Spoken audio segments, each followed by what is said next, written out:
Hello, good morning. Today, our guest is Dr. Gabriel Andrade, and we're going to be making the case for monogamy as a tool of social progress. So, Dr. Andrade, you recently published an article in the journal Human Affairs arguing that monogamy benefits women. This is a controversial opinion. Some feminists might not like it, but please expound. What is monogamy and how does it benefit women and society?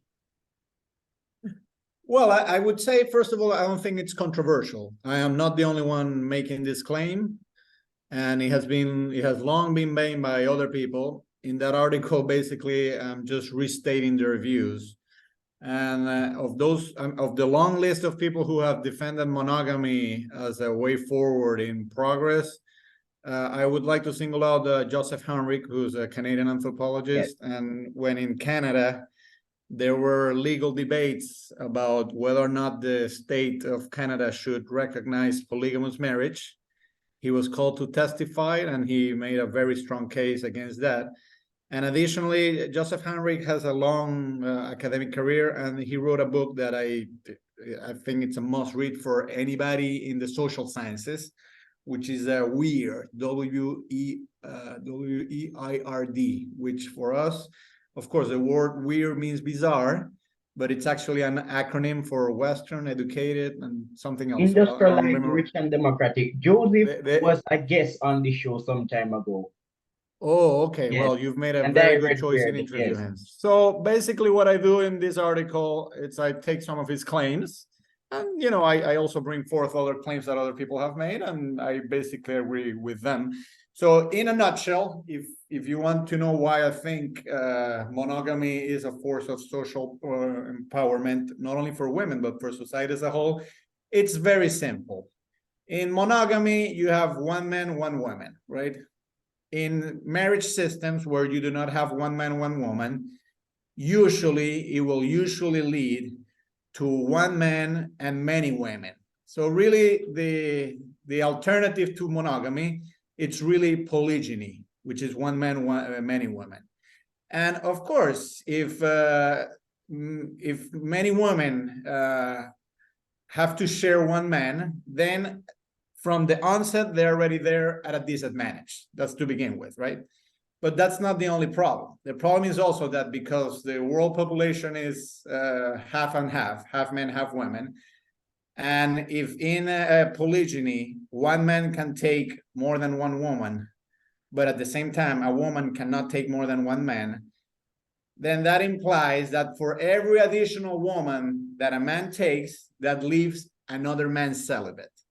And that incentivizes aggression, that incentivizes competitiveness amongst men, and it leads to conflicts. And many social sciences have firmly established with very firm statistics and so on, that there are strong correlations between the prevalence of non-monogamous marriage and many social problems such as domestic violence, crime rates, neglect of children, poverty, prevalence of weapons, and so on. So I think that this is monogamy is an advantageous institution, not only for society as a whole, but also for women, because ultimately women also suffer the consequences of the violence that takes place as a result of male-to-male competition and so on.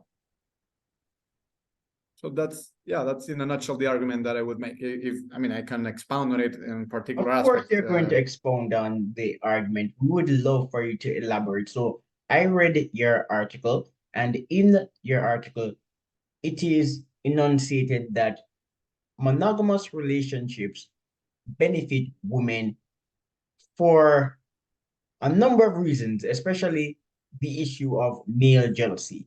You argue that non-monogamous relationships give men more power and men are more likely to monopolize women. And if women decide that they're going to become non-monogamous, it's going to put them in a disadvantageous position because men are jealous. So expound on that point. Yes. when you have a non-monogamous system, again, you have to consider what the alternative to that is. And because of human nature, and we can expound on that too, because we have to understand the evolutionary origins of human sexuality.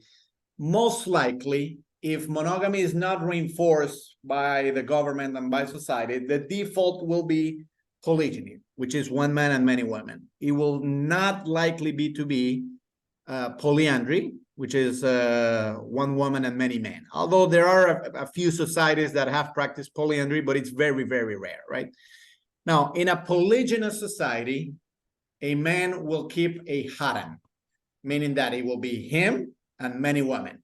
In some societies, such as Muslim societies, it may be up to 4, but other societies, for example, some Mormon groups, it may be in the 10s, and in African societies, it may be also in the 10s, and so on, right?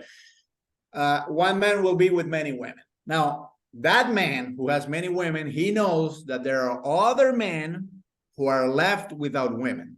So this man has to protect his harem so that the other men that are left without women do not come and intrude. And how can this man protect his harem?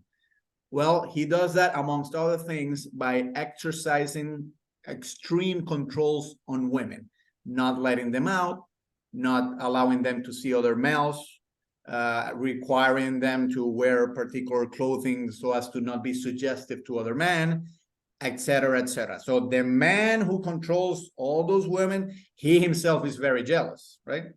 But he doesn't want other men to have access to the additional women that he has.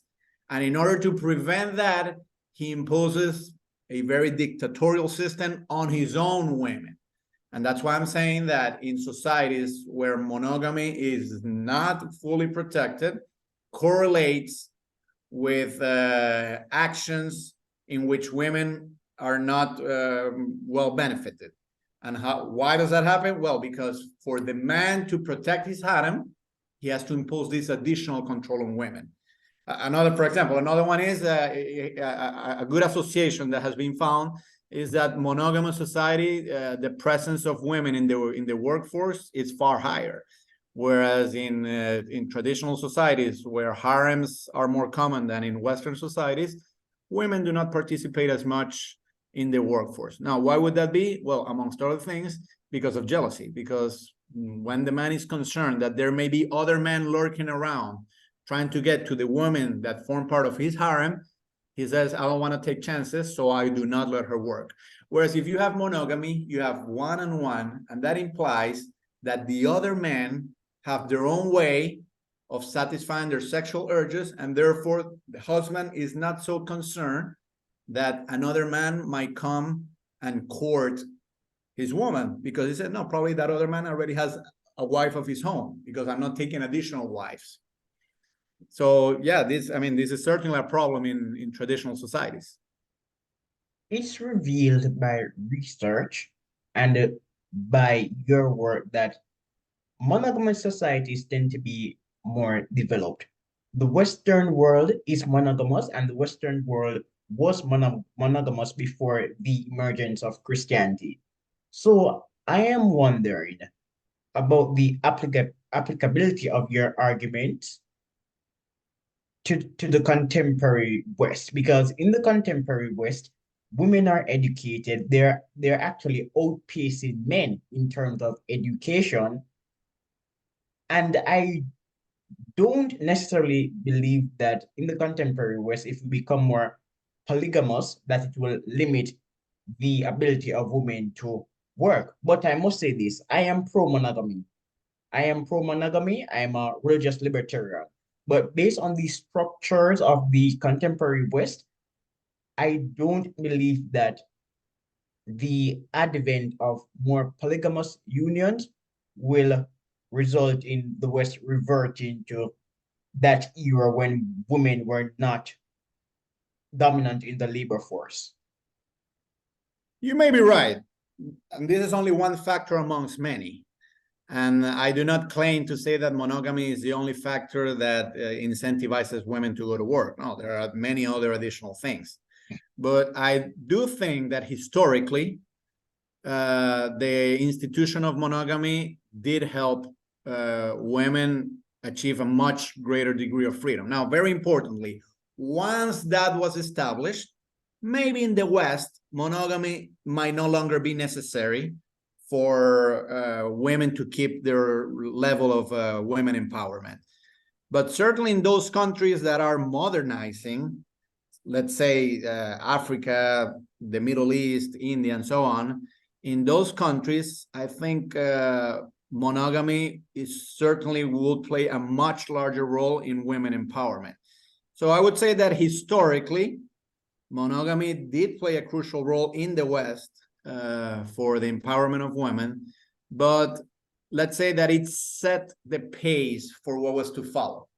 Now, once it was established, thanks to monogamy, that women had these liberties, the right to vote, the right to work, and so on, maybe their continued empowerment no longer depends on monogamy, but certainly it was one of the factors that got it going in the first place. So I think historically we do have to acknowledge that. Now, I may grant to you the point that today, at least in the West, women empowerment might not be so dependent on the continuation of monogamy. I would think it is different in non-Western countries. For example, if you want a country to modernize, such as many are trying to do now in Africa, I think if I were an advisor to such governments, I think one of the first reforms towards modernization that would have to be made is at least limit the power of polygyny. Now, I'm not proposing, I'm very much a libertarian like you, at least in this area. I'm not proposing to send anybody to prison who has more than one woman or has an extramarital affair. I don't think adultery should be a crime. But there are non-coercive ways of supporting particular institutions. And when it comes to marriage, I think that the most modernizing approach would be for the state to only recognize monogamous marriage. I agree. And I definitely agree with your point on Africa. Polygamy has an adverse impact on Africa's growth rates for a number of reasons. With polygamous relationships, resources are diminished over time. So monogamy makes it easier to create intergenerational wealth. You get married to one lady, two children are the product of this relationship. With polygamy, a man has a relationship with 20 women, he has 40 children. Over time, the family wealth is diminished. And family wealth is also a source of innovation and capital formation. How do most people in the West get resources to start businesses? Well, they may go through a bank, but usually before they meet a banker or venture capitalist, they tap into family wealth or the wealth of their social circle. And if Africans are modernizing, then they may pursue a similar path. So polygamy is a big problem in Africa. There was a demographer who was interested in studying differences in promiscuity. He recognized that African men were quite promiscuous. And today we would call this racial differences in promiscuity or differential psychology, whatever. Unfortunately, that demographer started the research as an elderly person, so he passed. And I don't think that people today are going to be willing to study that type of research, but it's a topic that I have been interested in for some time, country differences in promiscuity. And I do fear that polygamy will retard Africa's prospects. And well, it has already done so. It has already done so. Yeah, and if I may say something, what you're saying about promiscuity, it's certainly true. Now, you have to consider that in polygamy, there are two types of men. There are the men who have the women, and there are the men who do not have the women. The thing is that in a polygamous society, promiscuity affects both, although in different ways. For the ones who already have women, they will want even more women, and they will want even more control. But remember, the more they control, the more the other ones are left out. But the other ones are still seeking some sexual opportunity. And the only way that they can actually get there is through extramarital affairs, which, as we know in the long term, also causes problems, right? So it goes both ways. And of course, another important thing that people don't realize that happens in polygamy is that it's a very inegalitarian institution. I mean, it's very difficult for you to defend equality amongst human beings and at the same time say that polygamy is fine, because it creates hierarchies on two levels. First, between men and women.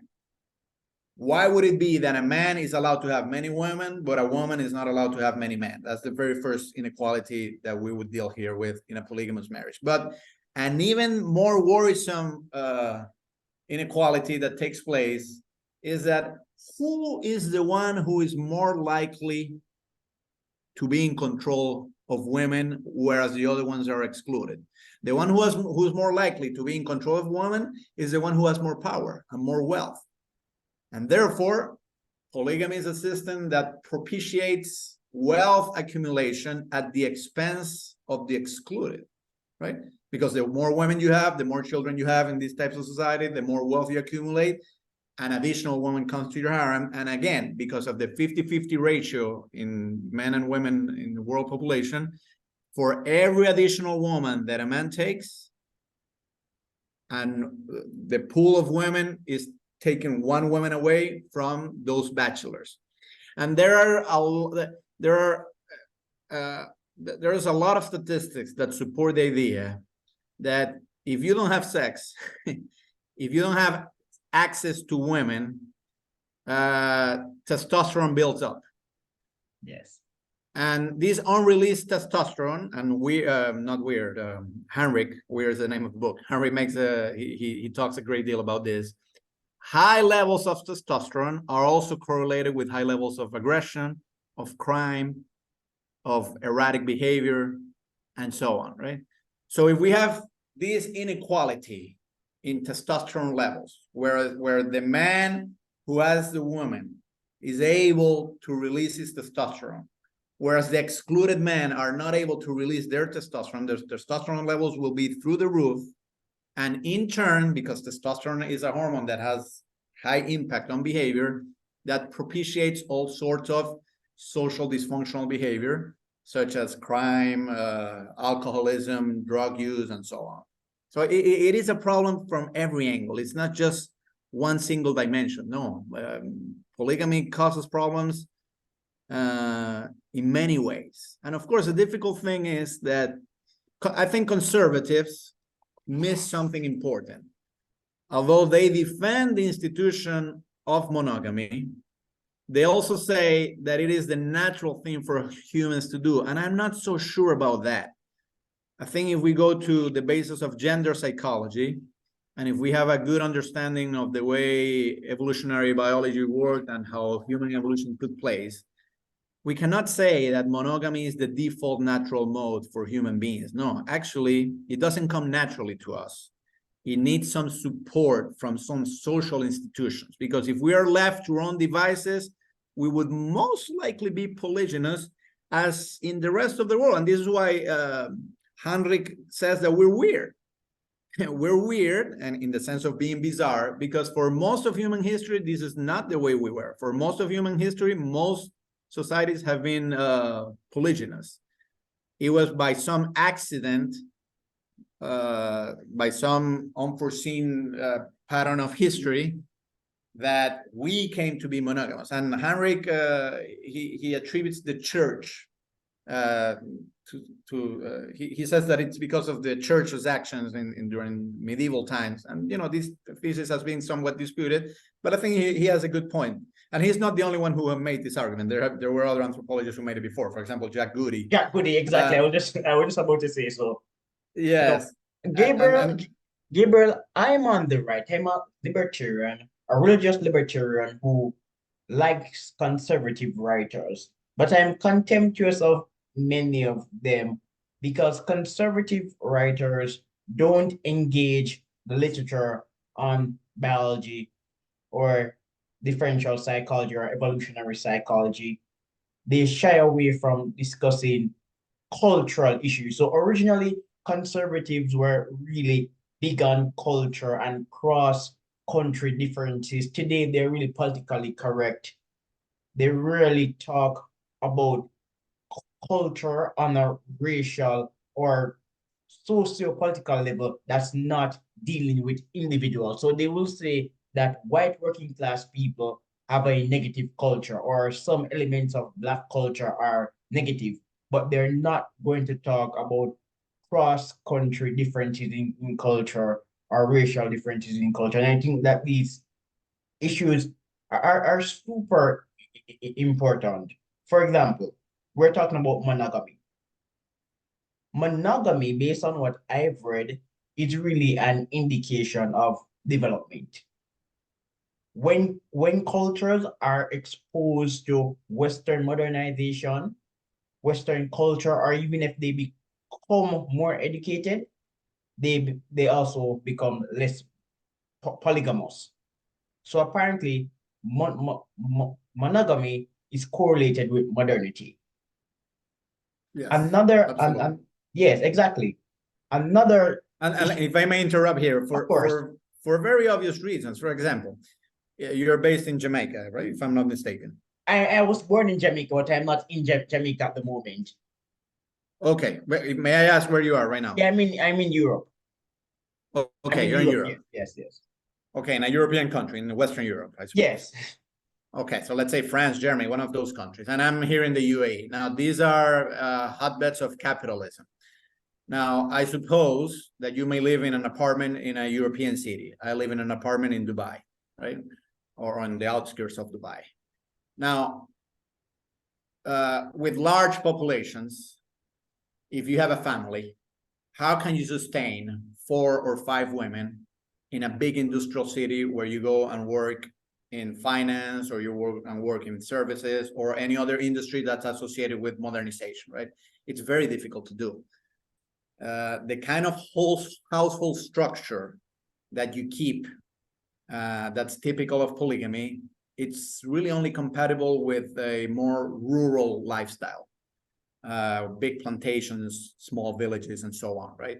In big cities where there is mobility and where the nature of the work that we do in big cities, it's simply not feasible to have more than one woman and large families.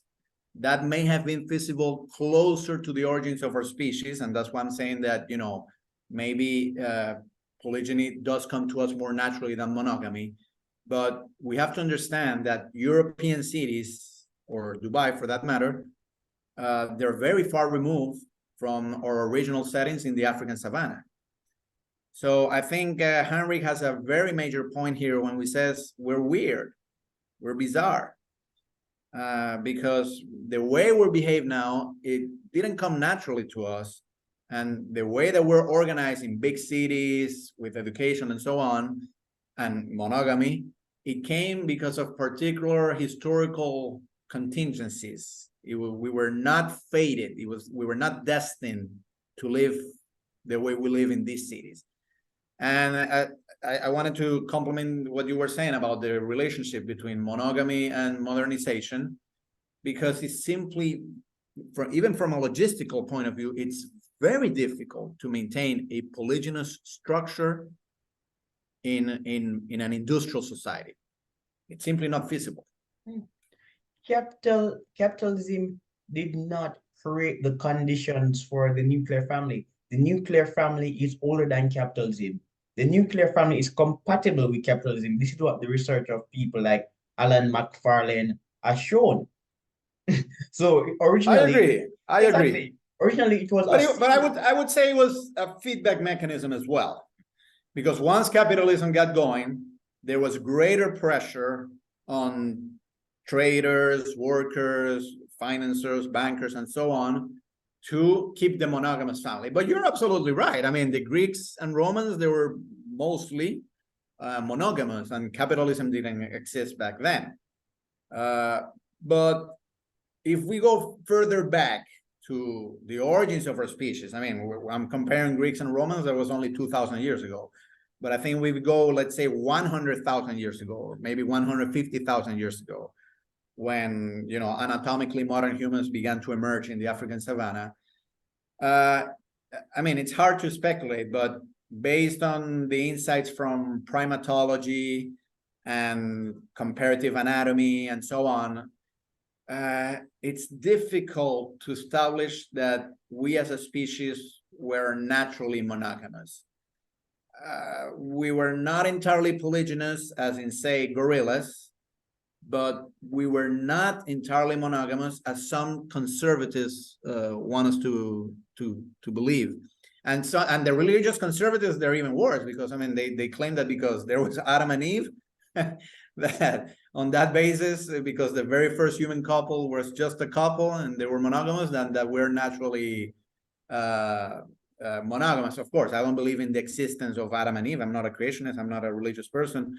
So I think that argument is ridiculous. But even without appealing to religion, some conservatives want to make the Darwinian case, or at least they appeal to Darwin's evolutionary theory, to say that, you know, we're naturally inclined to be monogamous. But I don't think that's what the evidence shows. And actually, if you take the tenets of evolutionary theory and you examine the evidence that surrounds the human species, I would say that the case is more complicated. We may have some monogamous tendencies, but overall, we're not. We're not as polygynous as the gorilla, but we're not as monogamous as birds, because birds, you know, yeah, avian species have traditionally been taken to be the, you know, the monogamous species, you know, the emblematic monogamous species.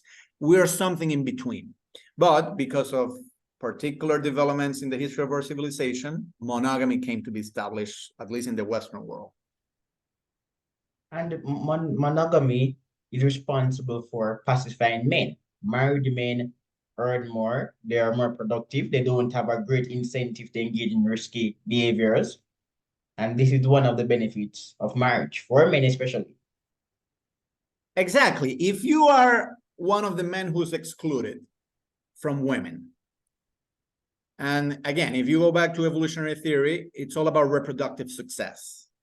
So if you don't have the genes that drive you towards reproductive success, you become extinct. So our mental modules have been conformed so that most of the things that we do ultimately serve the purpose of reproductive success, right? That's why, for example, we like women with curves rather than, you know, women just flat like that. Why? Well, because curves are associated with fertility. If you just like women that were just flat like that and didn't have curves, then you would most likely mate with women who were not as fertile, and your gene pool, you would disappear from the gene pool, right? So many of our behaviors are oriented towards that.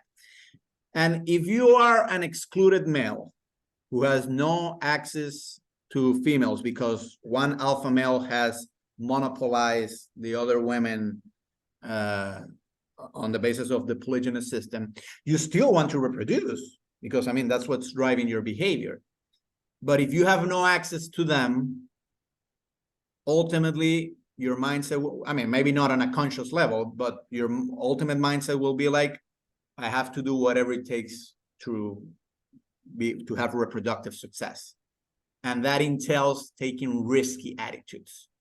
Whereas if you already have one woman and you don't have so much, if there are not many other men against whom you have to compete, you would think twice about taking risky behaviors. Exactly. Because there is no need. There's no need for you to do that. But if in the village, there's one man who has 30 women, and the other 29 men are left out without women, those 29 men are desperate to have reproductive success, and they will do whatever it takes to at least try to have access to some women. And if that implies doing risky things, they may as well do it. We haven't talked about rape, but rape is also associated, maybe not as strongly as other social problems, but researchers have found associations between the prevalence of rape and the prevalence of polygynous marriage.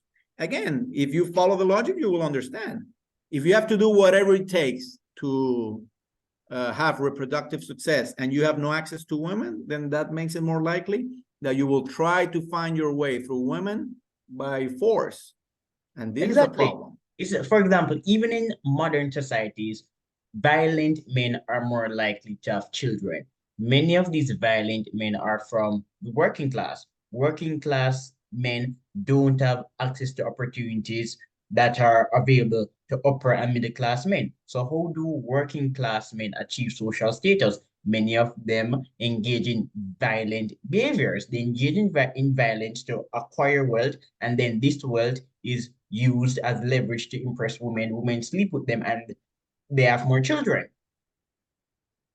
Absolutely. And again, the beauty of the monogamous system is you have one with one, right? That reduces the competition. And if that reduces the competition, on the one hand, I'm not so desperate to find women. Therefore, whatever inclination I may have towards being a rapist is diminished. And second of all, I don't have to fight with other men to get women because the competition is also lower. So whatever inclination I have towards violence, towards aggression, it's always, tempered. So it's, yeah, go ahead, sorry. And in aggressive countries, women tend to like dominant men who are also violent. So in Jamaica, violence is pervasive, and Jamaican women will publicly say that they like bad boys. So I was having a conversation with a woman once, and she said, I like intelligent men, but I also like it when you can be intelligent and be a thug. So based on the country's life history strategy, there will be a preference for dominant men who are also violent, and these violent men from the working class are going to be motivated to engage in lucrative activities to gain women. It's, it's natural Yeah, evolution, natural economics. And there's another example that's not related to our conversation, but crucial. Let me tell you why it's crucial, because we're talking about evolution and being oriented for sex and reproduction. Long flowy hair. Long flowy hair indicates that a woman is attractive. It indicates fertility. Men like women with long flowy hair. Women like to have long flowy hair. And that's why Black women will tend to invest in braids or fake hair, Brazilian hair, whatever they call it. Why? Because that makes them look sexually appealing. No one wants to be bald, especially when you are young. When women are over 60 or over 70, some choose to go bald because they think it makes them look fresh. But no woman in their 20s or 30s wants to be bald. And that's one way for a woman to increase her status in the dating market if she's Black by getting what we call Brazilian hair, fake hair, whatever we wish to call it, cream hair. I don't really care. But I don't have a problem with Black women adorning themselves with fake hair because that's what people find attractive. It has nothing to do with slavery or colonialism. It's just common logic. well, I don't know. I mean, you may be right. You're talking about blonde hair, if I'm mistaken, because I didn't hear you well. I lost you there. No, I said long flowy hair. So Oh, black long flowy hair. woman, Yeah. it can be black, it can be blue, but women like long flowy hair, and Black women are not blessed with long flowy hair. Well, Some of them at least. it's definitely a sign of health Yes, and and youth fertility. Exactly. and fertility, and ultimately that's what makes those are cues for beauty. I mean, I will grant to you the point that those social constructionists who say that beauty is just a historical contingency, that it is socially constructed and so on, they really don't know what they're talking about, because it has No, been very well established that beauty has universal manifestations that are found in every culture, and in turn each of those manifestations are associated as signs of youth and fertility. That's why a woman with curves is more beautiful than a woman that's just a straight line, and that's why a woman with long hair is more beautiful or considered more attractive than a bald woman. Now, I don't know about hair texture. Uh, Definitely having shiny and long hair is a sign of health and youth. About hair texture, I don't know. It might. I mean, I'm willing to give this point to social constructionists. I do believe that No, that. your texture is important because it can determine the quality of your hair. So I'm a Jamaican, and Jamaican patois is famous, it's global. And in Jamaica, people refer to bad hair as picky hair. So there's a concept of good hair and bad hair. And this concept is not problematic. A texture can influence the quality of the hair, and not all types of hair texture will be good or favorable. So I don't have a problem with the good hair, bad hair dichotomy. I think it makes perfect sense based on what we know No, about I evolution agree. and There's science. good. I Yeah, some agree. hair, There's. not all hairs are attractive. You're right about that, but what I would disagree, or at least have some doubts about, is whether or not the texture is a criterion to decide whether or not the hair is good or bad in an evolutionary sense of sexual attractiveness. Because I do know that the shininess and the length of the hair cue for both youth and fertility. I'm not sure, I'm not an expert here on this topic, but I'm not sure that the texture of the hair, whether it's straight or curly, is related to cues about youth and fertility. Definitely shininess, yes. And definitely length, yes. Texture, I'm not so sure about that. Okay, we can disagree, but texture is also variable because if the texture of your hair is curly but is flowy and fluffy, that's attractive. But if it's what we would call in if it's what we would refer to in Jamaica as picky, looks like tiny cuts of gingerbread, then that's a different issue. Yeah. No, Yeah. I see what you're saying, but Yeah. I If also it's want really you to rugged, like the rugged structure. yeah, but I also want you to be aware of something, Lipton, that some evolutionary biologists have abused this. There was one famous case of a guy, I don't remember his name right now, who wrote an article trying to explain why blonde women were more attractive than women with black hair. Yeah. And his explanation was that because the sun reflected the light more intensely on blonde hair, men were able to spot them better at a distance, and therefore they went to them and mated with them. And he was the laughing stock of evolutionary psychologists for having claimed this. So evolutionary psychology, I would say, is a very exciting field of inquiry. I think it has a very undeserved reputation as being overly conservative and protecting the status quo and so on. And I think many left-wing liberals are they rush to discard evolutionary psychology without without good justification. But it is nevertheless true that sometimes its claims Those have been abused, the and we have to be conclusions careful with can that. be implausible, though some conclusions are implausible. But we Yes, don't that's my know point. if the conclusion, if we don't know if it's implausible unless we test it. So until we Well, but test that's the thing. But but that's another problem with evolutionary psychologists, that they're mostly about speculations, but it's difficult to empirically test their hypotheses. And even more so, and I think followers of Popper have always have always targeted their criticism against evolutionary psychologists, because it's not only that it's difficult to test those hypotheses, it's also difficult to come up with an example, an empirical example